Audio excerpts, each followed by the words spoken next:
رجب المرجب شریف کی 13 تاریخ کو امیر المومنین خلیفہ راشد خلیفہ چہارم جانشین رسول زوج بطول حضرت سیدنا علی ابن ابی طالب کرم اللہ تعالی وجہہ الکریم ورضی اللہ تعالی عنہ وعلیہ السلام آپ کا یوم ولادت ہے۔ آپ کے یوم ولادت کی مناسبت سے انشاءاللہ تعالی آج کے خطبہ جمعہ میں آپ کا پاک تذکرہ کرنے کی سعادت حاصل کریں گے۔ سب سے پہلے حضرت علی المرتضیٰ شیر خدا رضی اللہ تعالی عنہ وارضہ آپ کا مختصر سا تعارف ذہن نشین رہے کہ حضرت مولا علی شیر خدا آپ کی والدہ ماجدہ کا نام فاطمہ بنت اسد اور آپ کے والد ماجد کا نام حضرت ابو طالب ہے۔ حضرت علی المرتضیٰ شیر خدا کرم اللہ تعالی وجہہ الکریم آپ حضور صلی اللہ تعالی علیہ وسلم کے چچا زاد بھائی ہیں۔ حضور صلی اللہ تعالی علیہ وآلہ وسلم کی سب سے چھوٹی سب سے پیاری شہزادی سیدہ فاطمۃ الزہرا سلام اللہ تعالی علیہا آپ کے شوہر نامدار ہیں، اور حضرت امام حسنین کریمین یعنی امام حسن مجتبی حضرت امام حسین علیہ السلام آپ کے والد محترم ہیں۔ آپ کی والدہ حضرت فاطمہ بنت اسد نے آپ کا نام حیدر رکھا، ان کے ابا جی کا نام تھا اسد، فاطمہ بنت اسد، اسد شیر کو کہتے ہیں، حیدر بھی شیر کو کہتے ہیں، تو امی جان نے آپ کا نام حیدر رکھا۔ اور آپ کے والد بزرگوار حضرت ابو طالب علیہ السلام آپ نے آپ کا نام نامی اسم گرامی علی رکھا۔ بعض روایات میں آتا ہے کہ حضور علیہ السلام نے آپ کا نام علی رکھا۔ حضور صلی اللہ تعالی علیہ وآلہ وسلم کی بارگاہ سے جو علی پاک کو القاب ملے ان میں اسد اللہ کا لقب بڑا معروف ہے، مرتضیٰ چنا ہوا وہ علی پاک سرکار کا لقب ہے، کرار کرار کہتے ہیں جو پلٹ پلٹ کے حملے کرنے والا ہو، اس لیے پھر کہتے ہیں حیدر کرار، وہ شیر جو پلٹ پلٹ کے آئے اور باطل پہ حملہ آور ہو، اور وہ حیدر کرار لقب ہے حضرت علی پاک سرکار کا۔ شیر خدا اور مولا مشکل کشا بھی آپ کے القاب ہیں۔ حضرت علی پاک سرکار کی کنیت 2 ہے، ایک ابو الحسن، چونکہ آپ کے بڑے صاحبزادے کا نام حسن ہے ان کی وجہ سے آپ کی کنیت ابو الحسن، لیکن ایک کنیت آپ کی ہے ابو تراب، اور ابو الحسن کنیت سے زیادہ پیاری آپ کو ابو تراب کی کنیت تھی، چونکہ یہ کنیت انہیں حضور علیہ السلام کی بارگاہ سے ملی تھی۔ جب حضور صلی اللہ تعالی علیہ وآلہ وسلم کی عمر مبارک ہوئی 30 سال، تب علی پاک سرکار کی ولادت ہوئی، تو وہ بنتا ہے عام الفیل کے 30 سال بعد، یعنی وہ جو ہاتھی والا واقعہ پیش آیا، ابرہہ بادشاہ نے ہاتھیوں کا لشکر بھیجا خانہ کعبہ کو گرانے کے لیے، تو پرانے دور میں یہی طریقہ تھا کہ جو اہم واقعہ کسی سال میں پیش آتا اس واقعہ کی نسبت سے پھر وہ اپنے ماہ و سال کو یاد رکھتے، تو سنہ ہجری کی ابتدا سے پہلے اس طریقے سے وہ یاد رکھتے تھے کہ عام الفیل سے اتنا پہلے، عام الفیل سے اتنا بعد، ہاتھی والے سال سے پہلے یا بعد، تو عام الفیل کے اندر ہی حضور پاک کی ولادت باسعادت ہوئی۔ 30 سال بعد رجب المرجب کی 13 تاریخ جمعۃ المبارک کو علی پاک سرکار خانہ کعبہ کے اندر پیدا ہوئے۔ اب یہ بات بڑی ذہن نشین کرنے والی ہے، یہ اہل حق کا، اہل سنت و جماعت کا نظریہ ہے، یہ اہل سنت کا ماننا ہے کہ علی پاک کی ولادت کعبے کے اندر ہوئی، اس لیے یہ کسی غیر کی طرف منسوب نہ کیا جائے، اس کے لیے ہمارے پاس بے شمار حوالے ہیں۔ میں اگر حدیث پاک کا حوالہ عرض کروں اور یہاں سے بات کی ابتدا کریں تو وہ یہ ہے کہ ہماری حدیث پاک کی کتاب ہے المستدرک علی الصحیحین، یعنی امام بخاری اور امام مسلم آپ دونوں کی شرائط پر، جن صحت شرائط پر احادیث امام بخاری امام مسلم جمع کرتے، اسی صحت پر جو احادیث موجود تھیں لیکن امام بخاری نے انہیں بخاری شریف میں نقل نہیں کیا، لکھا نہیں کہ کتاب لمبی ہو جائے گی، بڑی ہو جائے گی، ضخیم ہو جائے گی، امام مسلم نے اسے نقل نہیں کیا،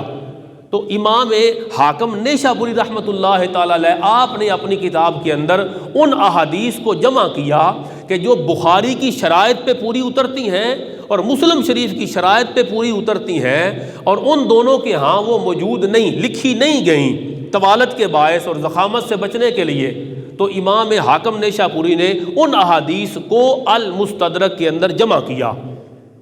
تو گویا یہ حدیث پاک اہل سنت و جماعت کے نظریے کے مطابق، یہ بخاری اور مسلم کی شرائط کے مطابق صحیح حدیث پاک ہے۔ حدیث پاک کیا ہے کہ امام حاکم نیشابوری فرماتے ہیں امیر المومنین حضرت علی المرتضیٰ شیر خدا کرم اللہ تعالی وجہہ الکریم، آپ خانہ کعبہ میں فاطمہ بنت اسد کے بطن مبارک سے پیدا ہوئے، اور یہ روایت تواتر کی حد تک ہے، یعنی یہ تواتر کے ساتھ ائمہ اہل سنت نے، ائمہ اسلام نے تواتر کے ساتھ اس بات کو لکھا ہے کہ علی پاک کی ولادت کعبے کے اندر ہوئی۔ پھر اہل سنت ہی کے معروف بزرگ ہیں محدث شاہ ولی اللہ محدث دہلوی رحمۃ اللہ تعالی علیہ، 1176 ہجری میں آپ کا وصال ہوا، آپ نے بھی اس بات کو لکھا، ازالۃ الخفا آپ کی کتاب ہے۔ پھر ایک محدث معروف ہے اہل سنت کے علامہ امام محدث ابن جوزی رحمۃ اللہ تعالی علیہ، آپ نے بھی اسے لکھا۔ پھر ایک محدث معروف ہے اہل سنت کے حافظ امام شفص الدین ذہبی رحمۃ اللہ تعالی علیہ، آپ نے بھی اس بات کو لکھا۔ پھر علامہ عبد الرحمن صفوری رحمۃ اللہ تعالی علیہ نے لکھا۔ پھر شاہ عبد الحق محدث دہلوی رحمۃ اللہ تعالی علیہ تک، اور آج تک ائمہ اہل سنت اس بات کو تواتر کے ساتھ لکھتے اور مانتے چلے آئے ہیں کہ حضرت علی المرتضیٰ شیر خدا کرم اللہ تعالی وجہہ الکریم کی ولادت باسعادت کعبہ کے اندر ہوئی، تواتر کے ساتھ بزرگوں نے لکھا اور اسے آپ کے فضائل میں نقل کیا۔ یہاں یہ بات بھی پیش نظر رہے، بعض بزرگ کہتے ہیں کہ دیکھیں یہ حدیث پاک تو ضعیف ہے کہ علی پاک کی ولادت کعبے کے اندر ہوئی، تو آپ یہ بات بالکل بے فکر ہو کہ اس کی مان لیں کہ بھائی ہم چلے مان لیتے ہیں کہ یہ حدیث پاک ضعیف ہے۔ بھائی جو ضعیف حدیث ہے اس سے فضائل ثابت ہوتے ہیں۔ حدیث کی 3 بڑے درجے ہیں نا، حدیث صحیح، حسن، ضعیف، حدیث صحیح، حدیث حسن اور حدیث ضعیف۔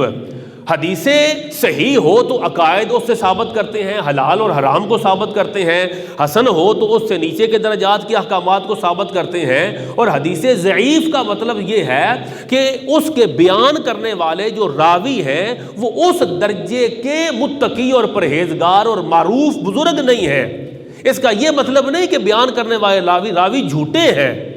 اگر وہ راوی بیان کرنے والے جھوٹے ہوں تو پھر حدیث پاک بنتی ہے موضوع، موضوع روایت بنتی ہے، من گھڑت۔ پھر وہ چوتھا درجہ آتا ہے جسے حدیث موضوع کہتے ہیں۔ بیسیکلی وہ حدیث تو نہیں ہوتی، لیکن لوگوں کو سمجھانے کے لیے کہ اگر کوئی اس حدیث کو حدیث سمجھ رہا ہے تو کہتے ہیں کہ یہ حدیث موضوع، موضوع حدیث ہے، من گھڑت ہے، حدیث نہیں ہے۔ تو اگر راوی بیان کرنے والا جھوٹا ہو تو اس کی حدیث تو ویسے ہی نہیں قبول کی جاتی، اور اگر اس کا درجہ تقوی میں کم ہو، حفظ میں کم ہو، یا دیگر معاملات میں اس کا تقوی اگر اس درجے کا نہ ہو تو اس کی روایت کو فضائل میں قبول کرتے ہیں، اس کی روایت کو فضائل میں ترغیب میں قبول کرتے ہیں، موٹیویشن کے لیے، جنت کی ترغیب کے لیے، دوزخ سے بچنے کے لیے، فضائل کی طرف موٹیویٹ کرنے کے لیے ترغیب میں قبول کرتے ہیں، ترہیب کے لیے قبول کرتے ہیں۔ ترہیب کا مطلب ہوتا ہے کہ آپ کسی کے دل میں خوف پیدا کرنا چاہیں دوزخ کا، عذاب کا، اللہ کی ناراضگی کا، تو کوئی ایسی روایت پیش کر دیں جو ضعیف ہو تو ضعیف روایت کو قبول کریں گے کہ ہم اس کی حلال حرام تو ثابت نہیں کر رہے، ہم تو فقط بندے کے دل میں خوف خدا پیدا کر رہے ہیں، تو اعلیٰ درجے کی اگر سند نہیں تب بھی اسے قبول کیا جائے گا۔ لہذا صرف اتنی بات میں نے عرض کی اس باب میں، اگر کوئی بندہ یہ کہے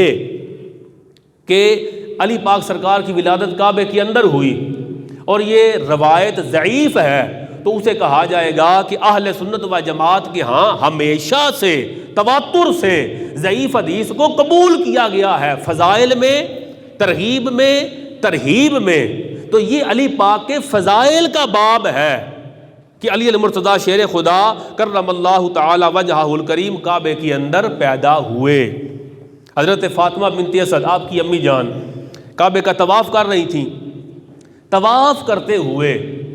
آپ کو یہ فیل ہوا کہ جیسے ولادت کی گھڑی قریب ہے، تو آپ کعبے کے اندر تشریف لے گئیں۔ بعض روایات میں آتا ہے حضرت ابو طالب ساتھ تھے، بعض میں آتا ہے ساتھ نہیں تھے۔ آپ کعبے کے اندر تشریف لے کے گئیں اور کعبے کے اندر پھر حضرت علی المرتضیٰ شیر خدا کرم اللہ تعالی وجہہ الکریم کی ولادت باسعادت ہوئی۔ اور یہ بھی آتا ہے روایات کے اندر کہ علی پاک سرکار کی جب ولادت باسعادت ہوئی تو کافی دیر تک آپ نے آنکھیں نہیں کھولیں، پریشان ہو گئے گھر والے کہ بچہ جو پیدا ہوا اسے کیا ہوا، آنکھیں کیوں نہیں کھول رہا۔ حضور صلی اللہ تعالی علیہ وآلہ وسلم کی خدمت اقدس میں جا کے عرض کیا گیا کہ سرکار بیٹا ہوا ہے، آنکھیں نہیں کھول رہا۔ تو حضور صلی اللہ تعالی علیہ وسلم تشریف فرما ہوئے، علی پاک کو ان کی گود میں دیا، علی پاک کو گود میں لیا تو علی پاک نے آنکھیں کھول لیں۔ گویا سرکار علی علیہ السلام نے سب سے پہلے جو چہرہ دیکھا وہ چہرہ والضحیٰ مصطفیٰ جان رحمت صلی اللہ تعالی علیہ وآلہ وسلم کا چہرہ اقدس ہے۔ پیر کرم شاہ صاحب رحمۃ اللہ تعالی علیہ نے ضیاء النبی شریف کے اندر یہ لکھا، آپ فرماتے ہیں کہ حضرت فاطمہ بنت اسد فرماتی ہیں کہ جب میرا یہ بچہ پیدا ہوا نا علی، تو نبی کریم صلی اللہ تعالی وسلم نے اس کا نام علی رکھا اور اس کے منہ میں، علی پاک کے منہ میں اپنا لعاب دہن مبارک ڈالا اور اپنی زبان مقبول حضور پاک علیہ السلام نے اپنی زبان اقدس حضرت علی پاک کے منہ میں ڈالی۔ علی پاک دیر تک اس زبان کو چوستے رہے اور چوستے چوستے سو گئے۔ پیر کرم شاہ صاحب علیہ رحمت لکھتے ہیں گویا علی وہ ہیں کہ جنہیں گھٹی مصطفیٰ پاک نے عطا فرمائی، علی کے بیٹوں کو گھٹی بھی مصطفیٰ پاک نے عطا فرمائی۔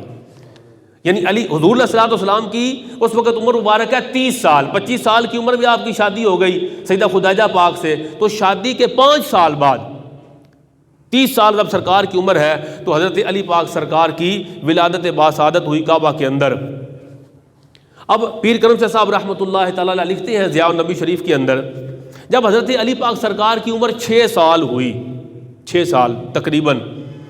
تو حضرت ابو طالب علیہ السلام وہ کثیر العیال تھے، یعنی ان کی فیملی بڑی تھی،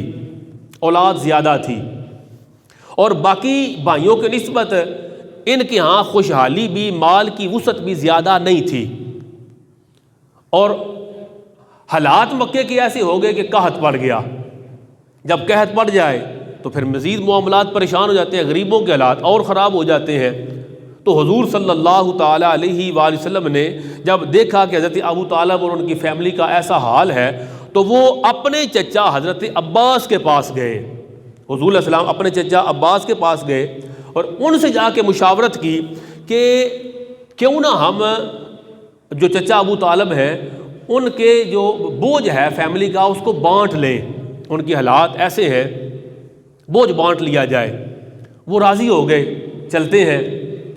تو حضرت ابو طالب کے پاس آ گئے اور آ کے اپنے آنے کا مقصد بیان کیا۔ تو حضرت ابو طالب علیہ السلام، آپ کے 4 بیٹے تھے اس وقت، طالب، عقیل، جعفر، علی، 4 بیٹے تھے۔ تو حضرت ابو طالب وہ کہتے ہیں کہ ایسے کریں کہ عقیل اور طالب کو میرے پاس رہنے دیں، ان 2 بچوں کو میرے پاس رہنے دیں، تو باقی جو 2 بچے ہیں جعفر اور علی وہ آپ جیسے چاہیں ان کو اپنی کفالت میں لے لیں۔ آپ آئے ہیں، یہ ایک ہیلپ کرنے کا طریقہ ہے نا کہ آپ اس کے بچے کو گود لے لیتے ہیں، اپنی کفالت میں لے لیتے ہیں، تو باقی آپ کی جیسے آپ مناسب سمجھیں۔